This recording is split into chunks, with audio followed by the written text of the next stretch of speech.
தளபதி விஜய் அவர்களுக்கு சால்வை அணிவிக்க முயன்ற ரசிகர் ஒருவர் துப்பாக்கி முனையில் விரட்டி அடிப்பு. உண்மையில் நடந்தது என்ன? தாவேகா தலைவரும் நடிகருமான விஜய் அவர்கள் தன்னுடைய ஜனநாயகன் திரைப்படத்தின் படப்பிடிப்புக்காக கடந்த மே 1ஆம் தேதி திண்டுக்கல் மாவட்டம் தாண்டிக்குடி செல்லும் வழியில் மதுரை விமான நிலையம் வந்திருந்தார். அப்போது அவரது கட்சியின் தொண்டர்கள், ரசிகர்கள் மற்றும் பொதுமக்கள் அவரை வரவேற்றனர்.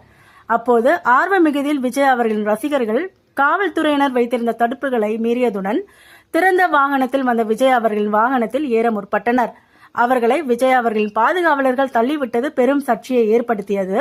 மேலும் விமான நிலைய வளாகத்தில் சாலையோர தடுப்பு கம்பிகளை கீழே சாய்த்து போட்டு ரசிகர்கள் பெரும் கலேபரத்தில் ஈடுபட்டதாக குற்றச்சாட்டு எழுந்தது.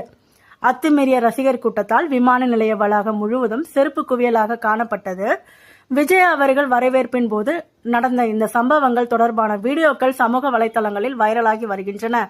இந்நிலையில் படப்பிடிப்பை முடித்துவிட்டு மீண்டும் சென்னை திரும்பும் வழியில் மதுரை விமான நிலையத்துக்கு நடிகர் விஜய் அவர்கள் காரில் வந்து இறங்கினார்.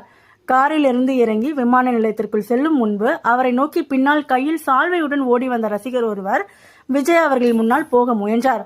அப்போது விஜய் அவர்களின் பின்னால் வந்த கொண்ட பாதுகாவலர் தமது துப்பாக்கியை எடுத்து அந்த ரசிகரின் தலையை நோக்கி குறிவைக்கிறார்.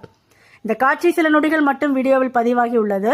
இந்த காட்சி பெரும் அதிர்ச்சியை ஏற்படுத்தியுள்ளது.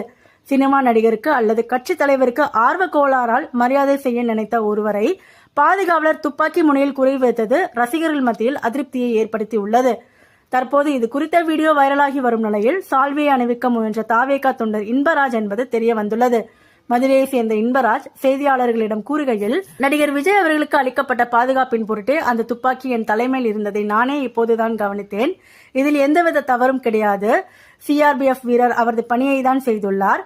நடிகர் விஜய் அவர்களின் பாதுகாப்பு முக்கியம் என்பதை என்னை போன்ற அனைத்து தொண்டர்களும் உணர்ந்துள்ளனர். ஒருவேளை சுடப்பட்டு நான் இருந்திருந்தால் கூட அதற்காக எனக்கு பெருமையே. மதுரையில் உள்ள ஒவ்வொரு விஜய் ரசிகரும் வெறித்தனமானவர்கள். ஆகையால் அவரது பாதுகாப்பு என்பது மிக முக்கியம் என்பதை உணர்ந்தவர்கள் என்றார்.